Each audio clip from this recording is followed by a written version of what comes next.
আরও একটি মজার রেসিপি নিয়ে চলে এসেছি। টক ঝাল মিষ্টি আমের আচার। যে আচার তৈরি করে খাবার টেবিলে রেখে দিতে পারবেন, এটা ফ্রিজে রাখার কোনো প্রয়োজন নেই। আসসালামু আলাইকুম, হাই এভরিওয়ান, কেমন আছেন সবাই? আমি ভালো আছি আলহামদুলিল্লাহ।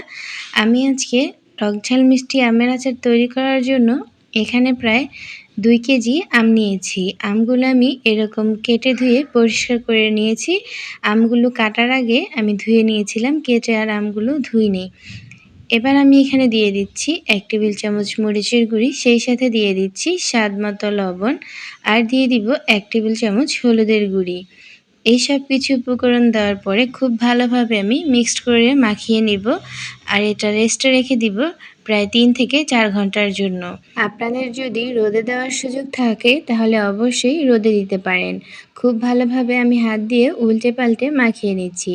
এটা কিন্তু হাত দিয়েই করতে হবে, হাতা খুন্তি দিয়ে করলে হবে না।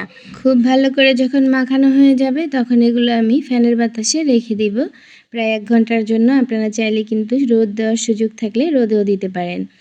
এবার দেখুন কীরকম হয়েছে। চলে আসলাম আচারটা তৈরি করার জন্য। চুলায় একটি প্যান বসিয়ে তাতে দিয়ে দিচ্ছি 1 কাপ পরিমাণ সরিষার তেল। তেলটা গরম হয়ে এলে এখানে আমি দিয়ে দিচ্ছি আস্ত 5 ফোড়ন 1 চা চামচের মতো, আর দিয়ে দিচ্ছি আমি আমার পছন্দ অনুযায়ী রসুন এভাবে গোটা করে ছিলিয়ে দিয়ে দিয়েছি। দিয়ে দিলাম আস্ত শুকনো মরিচ 4টি। এবার এগুলোকে আমি ভেজে নিচ্ছি হালকাভাবে, তবে লক্ষ্য রাখতে হবে পুড়ে যেন না যায়। পুড়ে গেলে কিন্তু আচারের টেস্টটা প্রথমেই নষ্ট হয়ে যাবে। যখন হালকা করে ভেজে নেওয়া হয়ে যাবে তখন এখানে আমি আগে থেকে যেই আমগুলো রেডি করে রেখেছিলাম সেগুলো দিয়ে দিব। দেখুন আমি আমগুলো এক সাইড থেকে এভাবে দিয়ে দিচ্ছি, সেই সাথে দিয়ে দিচ্ছি 1 কাপ গুড়, আর দিয়ে দিচ্ছি 1 কাপ চিনি। এবার একটা হাতার সাহায্যে এগুলো খুব ভালোভাবে আমি উল্টে পাল্টে মিশিয়ে নিচ্ছি। মেশানো হয়ে গেলে এখানে আমি এখন নিয়ে নিচ্ছি হাফ চা চামচের মতো বিট নুন, আর দিয়ে দিচ্ছি 5 ফোড়নের গুঁড়ি 1 টেবিল চামচ। এবার এগুলোকে একটু খুব ভালোভাবে মিক্সড করে নিচ্ছি। আমি যেহেতু প্রথমে রেগুলার লবণ দিয়ে মাখিয়ে রেখেছিলাম তাই এখানে আর ব্যবহার করছি না। দিয়ে দিচ্ছি 1 চা চামচ চিলি ফ্লেক্স, এগুলো দিয়ে দিচ্ছি ধনে গুঁড়ি 1 টেবিল চামচের মতো। এবার এগুলোকে খুব ভালোভাবে মিক্সড করে নিব। যখন এগুলো খুব ভালোভাবে মিক্সড করে নেওয়া হয়ে যাবে তখন আমি একটা ঢাকা দিয়ে ঢেকে দিব, যাতে চিনি গুড় খুব ভালোভাবে গলে যায়। সেই জন্য ঢাকা দিয়ে ঢাকার পরে কিছুটা সময় পরে আমি ঢাকা উঠিয়ে নিচ্ছি। দেখুন এরকম বলক চলে আসছে। চিনি এবং গুড় কিন্তু অনেকটাই গলে এসেছে, দেখে বুঝতে পারছেন হয়তো। এবার আমি মিডিয়াম আঁচে রেখে আচারটাকে তৈরি করে নিব। এর মধ্যে আর ঢাকা দিয়ে ঢাকবো না। এর মধ্যে যখন আমগুলো একটু সফট হয়ে আসবে তখনই বুঝতে পারবো যে আমার আচারটা রেডি হয়ে গেছে, এবং কালারটাও চেঞ্জ হয়ে আসবে। সেটা জাল দিতে দিতেই আপনারা বুঝতে পারবেন স্ক্রিনে দেখেই। দেখুন প্রায় একটা সময় পরে আচারটা দেখতে ঠিক এইরকম হয়েছে। দেখতেই কতটা লোভনীয় লাগছে হয়তো আপনারা স্ক্রিনে দেখে আন্দাজ করতে পারছেন। আচারটা কিন্তু খুবই টেস্টি হয়। এই আচারটা খিচুড়ি কিংবা ভাত সব কিছুর সাথেই খেতে খুব বেশি ভালো লাগে। তাই আমের সিজন থাকতে থাকতে এই আচারটা তৈরি করে রাখবেন, বছর জুড়ে আপনার ঘরে ভালো থাকবে।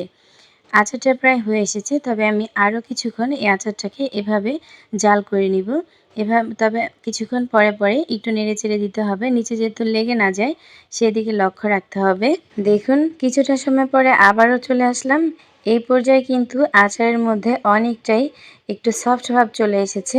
কিছু আচার কিন্তু একটু গলে গিয়েছে, আর কিছু আচার কিন্তু আস্ত রয়েছে। এর মধ্যেই আমি এই পর্যায়ে দিয়ে দিলাম হাফ কাপ পরিমাণ ভিনেগার। আচারটা যেন দীর্ঘদিন ভালো থাকে সেই জন্য ভিনেগারটা দেওয়ার পরে আমি ফুল আঁচে 5 মিনিট জাল করে আচারটাকে একদম শুকনো শুকনো করে নিব, যাতে করে আচারের মধ্যে তেলটা দেখা যায়, কোনো ধরনের পানি ভাবটা বোঝা না যায়। সেই জন্য যদি আচারের মধ্যে কোনো ধরনের পানি থেকে যায় তাহলে কিন্তু আচার নষ্ট হয়ে যাবে। দেখুন অনেকটা সময় পরে এরকম লুক চলে এসেছে। আচারটা আমার হয়ে গেছে। চুলাটা বন্ধ করে দিয়ে চুলা থেকে নামিয়ে নিচ্ছি। ঠান্ডা করে একটা সার্ভিং প্লেটে আপনাদেরকে দেখানোর জন্য নিয়ে নিচ্ছি। আচারটা দেখতে যতটা অসাধারণ হয়েছে, খেতে কিন্তু ততটাই মজার হয়েছে। একটু কাছ থেকে দেখুন তাহলেই বুঝতে পারবেন। আরও নতুন কোনো রেসিপি নিয়ে চলে আসব। আজকের মতো বিদায় নিচ্ছি। সবাই ভালো থাকবেন, আমার জন্য দোয়া করবেন। আল্লাহ হাফেজ।